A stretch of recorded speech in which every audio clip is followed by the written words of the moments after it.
तो hey everyone के सभी जो बच्चे को आगे चल के डॉक्टर बनना है उन सभी को सबसे पहले ये मालूम होना चाहिए कि नीट एग्जामिनेशन क्या होता है, क्योंकि इसी के माध्यम से तुम्हारा किसी भी गवर्नमेंट मेडिकल कॉलेज या प्राइवेट मेडिकल कॉलेज में तुम्हारा एडमिशन होगा। आज वाली इस वीडियो के अंदर कंप्लीटली नीट एग्जामिनेशन को एक्सप्लोर करा जाएगा और जाना जाएगा इसके एक एक क्राइटेरिया को कि आखिर में इसका नेसेसरी क्राइटेरिया होता क्या है। तुम्हारे तैयारी से पहले तुम्हें यह मालूम होना चाहिए कि नीट एग्जामिनेशन होता क्या है और इसका क्राइटेरिया क्या है। आखिर में नीट होता क्या है, इसको हम लोग बोलते हैं national eligibility cum entrance test, जिसको शॉर्टकट में जो है नीट बोला जाता है। और ये नीट एग्जामिनेशन हो कब से रहा है? ये नीट एग्जामिनेशन हो रहा है 2013 से। क्या इससे पहले जो एंट्रेंस टेस्ट होता था मेडिकल कॉलेज का वो मतलब कौन कंडक्ट करता था? तो वो कंडक्ट होता था AIPMT, all India pre medical test, जो कि 2016 तक चला था।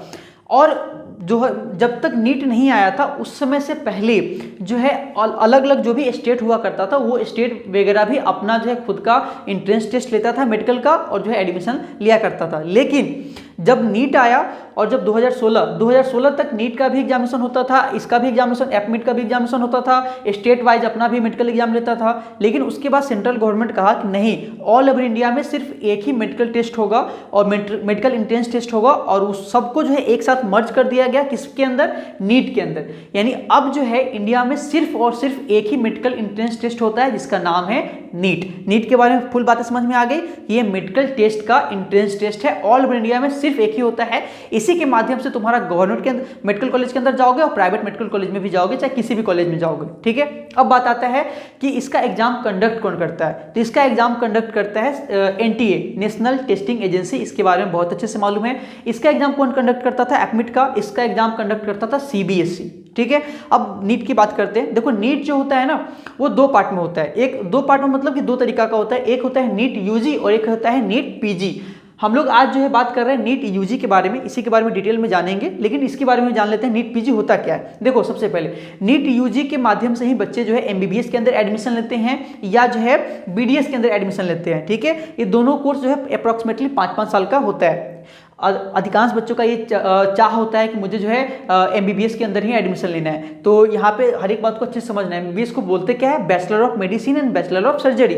बीडीएस को क्या बोलते हैं? Bachelor of dental surgery.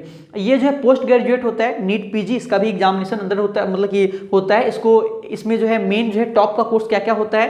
तो मेन इसका जो टॉप का कोर्स होता है वो होता है एमएस मास्टर ऑफ सर्जरी और एक होता है एमडी डॉक्टर ऑफ मेडिसिन। तो ये बातें और भी तुम्हें समझ में आ गई कि नीट का एग्जामिनेशन दो टाइप का होता है, कि यूजी के लिए और एक होता है पीजी के लिए। हम लोग जिसका भी बात कर रहे हैं वो है नीट यूजी। ठीक है, यानी नीट यूजी के बारे में बात कर रहे हैं जिसके माध्यम से तुम्हारा एमबीबीएस के अंदर तुम्हारा एडमिशन हो पाएगा। अब बात समझना कि आखिर में क्वालिफिकेशन क्या मांगता है। नीट यूजी का अगर हम पेपर देने जा रहे हैं तो क्वालिफिकेशन क्या मांगेगा?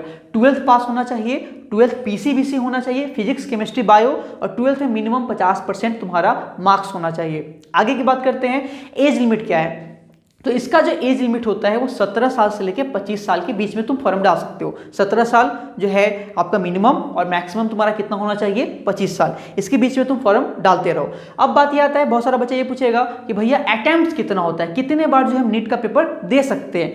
अच्छे से ये बात समझना, देखो नीट का पेपर का कोई लिमिट नहीं होता है। तुम जितने बार चाहोगे ना उतने बार तुम जो है इसका पेपर तुम देते रहो। ठीक है, इसके लिए कोई लिमिटेशन इसका नहीं है। जैसे कि जेईई मेंस का और एडवांस का क्या होता है? लिमिट होता है, कितना ही बार तुम्हें पेपर देना पड़ेगा। लेकिन नीट का लिमिट नहीं होता है। 17 साल से लेकर 25 साल के बीच में तुम जितने बार चाहो नीट का पेपर क्या कर सकते हो?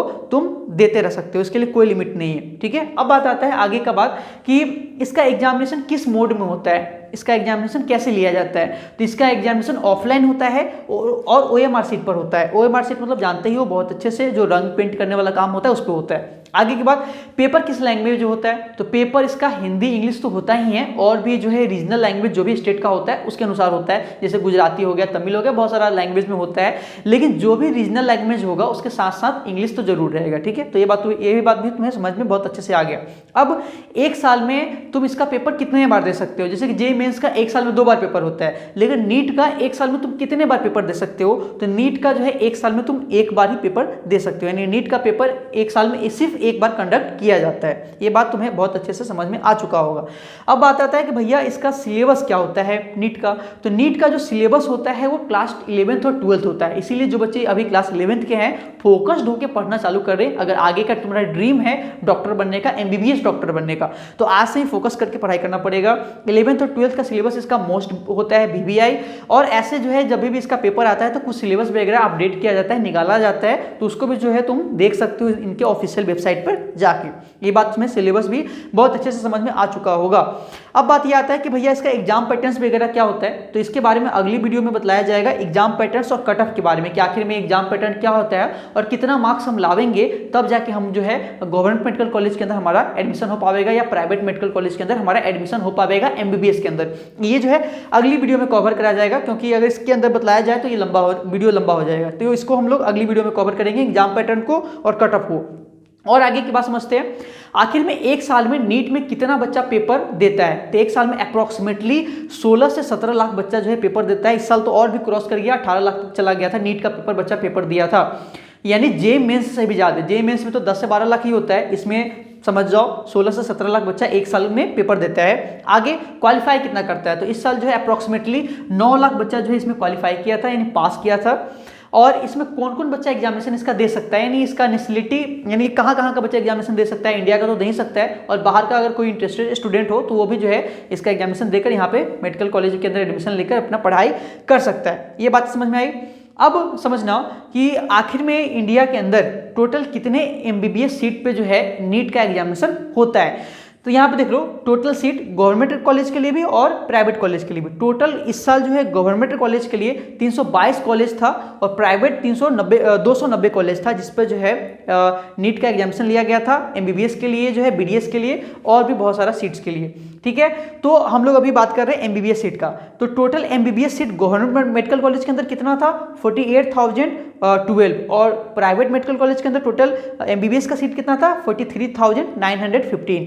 ठीक है, अब जैसे कि टॉप का तुम्हें गवर्नमेंट मेडिकल कॉलेज मालूम होगा, एम्स जो है गवर्नमेंट कॉलेज होता है, जिपमर आपका गवर्नमेंट कॉलेज होता है। एम्स टोटल कितना कॉलेज है इंडिया के अंदर, तो अभी अप्रॉक्सीमेटली 13 जो है एम्स कॉलेज है, जिसके अंदर MBBS का सीट जान लो कितना है, मात्र 1205 है। तो जिसका ये सपना है कि मुझे एम्स के अंदर जाकर पढ़ाई करनी है, देख लो सीट भैया कितना है और कितना तुम्हें रैंक लाना पड़ेगा तब जाके तुम्हारा एम्स मिलेगा, ये तुम कैलकुलेशन कर लो।